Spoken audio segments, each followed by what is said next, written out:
Thank you for allowing us in your living room today. It's going to be an exciting discussion with some young folks with me here in the studio.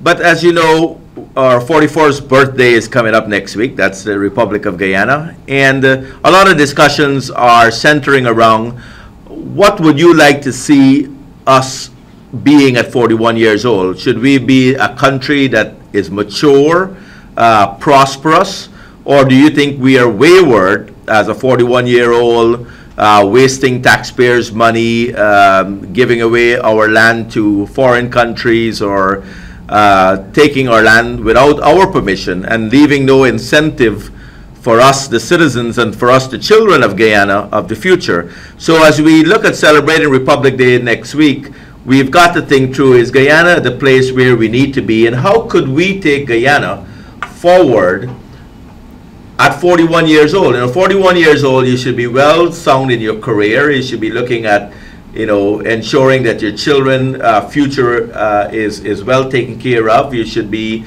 having a nice home. You should be able to have enough money to do the things in life that you need to do. And as we think of ourselves at 41-year-old as a country, I do not believe we have achieved that. So we've got a lot of catching up to do over the next 5 years. And hopefully, as you celebrate our republic and our nation in terms of our unity, you know, as I've always said, we're one nation, one destiny, but we are a land of many people, different cultures, different races, different colors of our skin, but we must work together in ensuring a better future for our country. And I've said it on the program many times, what is our Guyanese dream? At 41 years old, our dream is still what may be our dream 20 years ago, 10 years ago. We want a decent living, we want a better home for our families, we want safe transportation and education for children, a culture of excellence, a prosperous nation, and a nation that takes care of all of us, and a government that is willing to work for the people and not against the people. So thank you for joining me again, and I look forward to your phone calls today. And with me in the studio, I always consider old when I have young people with me. On my right is Tanisha. Tanisha is a first-year UG medical technology student. And interesting enough, it's our first time in the voting arena. This is our first year that she will be eligible to vote. Vaughn, I don't know if you're young or old, or you know, with two pretty ladies around you, I think I got to consider you looking a little older. But Vaughn is a security expert. He has been around the environment, has worked within the Guyanas, traveled around the world and studied, and is here working for a better nation. And Jane, who has been on this program before, is a professional teacher by trade and also a UG student.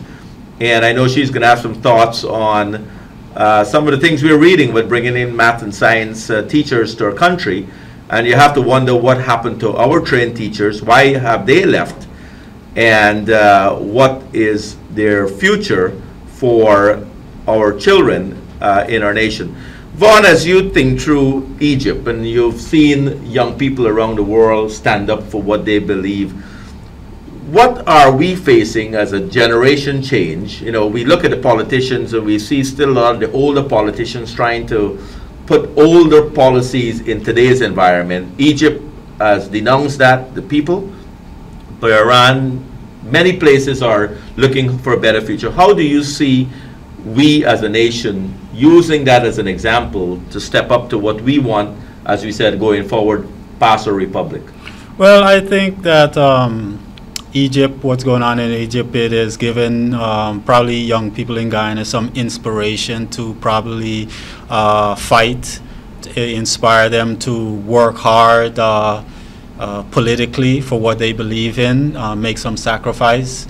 For example, I have some family in Linden, and we think that it's completely unacceptable that there's only one TV station in Linden, that Lindeners only have access to basically NCN. And we think that something like that, young people should aspire, lobby towards getting more TV station in Linden, which is more access to information, and also it means more jobs, because if you have more than one TV station, more than one radio station, then it's more employment for more people in the community. So we think what's going on in Egypt applies to young people in Guyana a great deal, because it basically it's saying that young people have a right. They shouldn't be satisfied with the status quo. They shouldn't be satisfied with these politicians they should get involved. Yes. But Tinzi, as a first-time voter and as a UG student, what are you wanting in the future? I mean, well, seeing that I'm new to all of this, and that would be my first time voting this year coming, I would want to see more job opportunities for the young people, because when you look around, most of the young people, soon as though they graduate from the University of Guyana, they migrate to other countries to seek job opportunities at greener pastures, because in Guyana there are not so many opportunities here. So I would like to remain in my country to try to develop it. So I would like to see job opportunities for young people in this country. And that's great. As a first-time voter, I think, as many, I mean, and I can give Jane's secret away here, I mean, this is the third time, Jane, you can vote, and you haven't voted before. The third time. But as a professional teacher, when I read that this morning, and I saw Dr. Luncheon mention that about we having to import teachers to teach science and math, when you have stepped out, and many people have stepped up saying we treat our teachers poorly, we pay them poor wages, but yet we're going to bring in teachers and probably have to pay them 5 times the salary that you would have gotten as a math and science teacher. How do you see that? Well, this morning when I picked up the papers and read the article on Dr. Luncheon, when he said they're going to recruit teachers from overseas to come and teach our children math and science, I felt ashamed and embarrassed. He also should be ashamed, and the teachers in the system should be embarrassed, because they're going to bring in foreigners to teach our children. What are they looking down on us? At what type of level? At the bottom house level. They're saying we cannot teach. That's what he's saying, we cannot teach. The teachers in the system are not reaching the demand that the students need. But the fact is, if you had better environment in the schools, as we have talked about before, better pay some of the teachers that may have left. That same money what they're going to take and pay these foreigners higher salaries than our teachers here, who are working hard every single day. They should take that same money and put in better facilities and technology in the schools to improve the math and the science.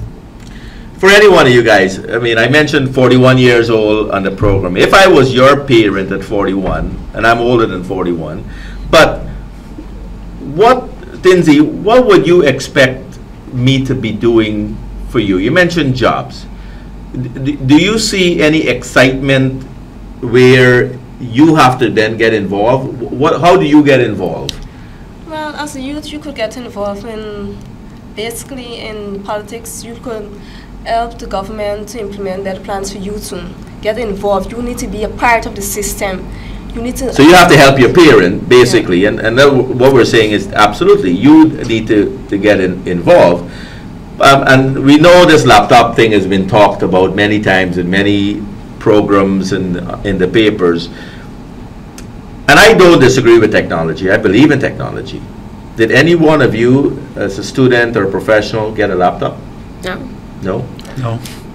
Nor the university haven't received any, but they should be putting in computers there. Vaughn, what is your thoughts on the technology aspect of the program? Because I believe in technology, and I don't want us to criticize. In fact, what would have been a better option? I think a much better option as far as the laptop program is concerned would have been to take in that same amount, instead of wasting that money. It would have been much better to take those funds and develop more computer labs within the school system, so that if you actually look at the laptop program, how many families is going to get access to that? But if you had developed the school computer labs inside the school, then much more students around nationwide would have had more access to learning via that computer system. Yeah, and Tanisha, as a student, I'm sure you use the internet cafes a lot to do your research, but that does not take time away from what you could be doing if you were able to have a computer lab right at the university level Yes, it and takes stay a lot in of there. time. Time and money. Time and money. Yeah. You know, there's not even a good Wi-Fi internet connections at the university. I mean, it's not all over. You can sit down and get that. I do plan to take your phone calls also, but then what you're saying, Vaughn, and all of you are saying that it's not that we're saying that the system is wrong. It's just you should be doing it differently. Because if you now put 50 computers in the university, we've got 5,000 students go to university in any given year.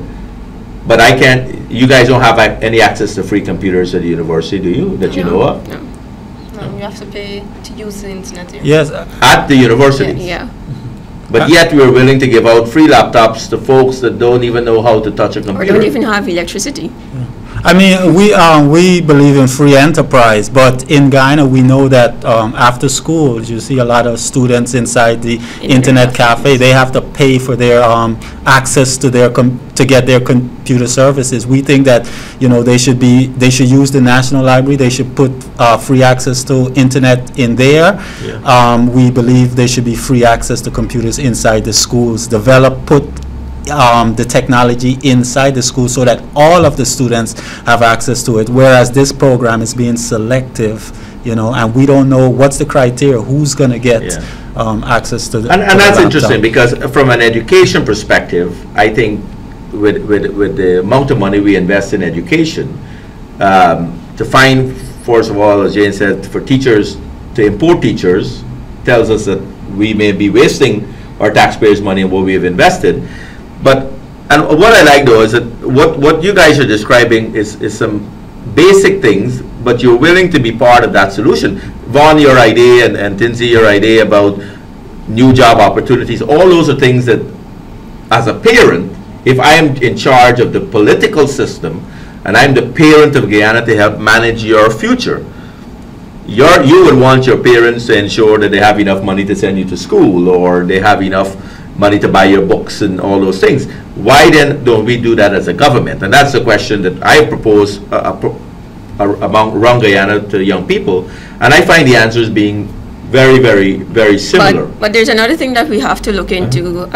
Many young people out there, they might be coming up with solutions and kind of other areas in which you can build on these things that they want. But how do we get the government to listen? The government don't listen to us. I was sitting in a class of 300 students, and the question was asked, how many of us would like to see or think that we should move the city out from the coastal plain into higher land? My hand was the only person's hand that was up, and that was embarrassing, because look, they don't even care about their own future. If the water comes over now, what's going to happen? A simple thing, that's not simple actually. Things like that, they don't even care about, much less elections that's coming up. I have sat in groups and I have heard many of them say, you know what, I'm not going to vote. You know why I'm not going to go vote? Because the next person that goes into government, they might try to do the same thing that present government is doing. But sometimes I might push in and say, you know what, all of us are saying this and we're not going out to vote and all of this. But you know what, if we, the young people, now come out and say, you know what, I'm going to go out and vote, I have to meet all of these presidential candidates from the different parties, and we need to sit down and talk to them personally, put out legal documents where we sign with them, and during their reign in government here, 2-3 years or 1 to 2 years, and we cannot see what we have asked for. That document is there. We don't see these things. You're out. We'll put everyone there that will know will give us these things that we want. And that's a mini Egypt in a sense, where, and it's our hope, and as a political candidate in preaching to the voting population, is we've got to all work together to get involved to do that. But yes, whoever becomes the guardian of the system has to ensure that they deliver on the things that are necessary for you guys to have a better future. But Vaughn, you've traveled around to Berbice. You were mentioning to Berbice, and you're seeing a lot of the sugar workers with sugar going down, what about retraining? Are we retraining our population for the future jobs? I mean, are you seeing any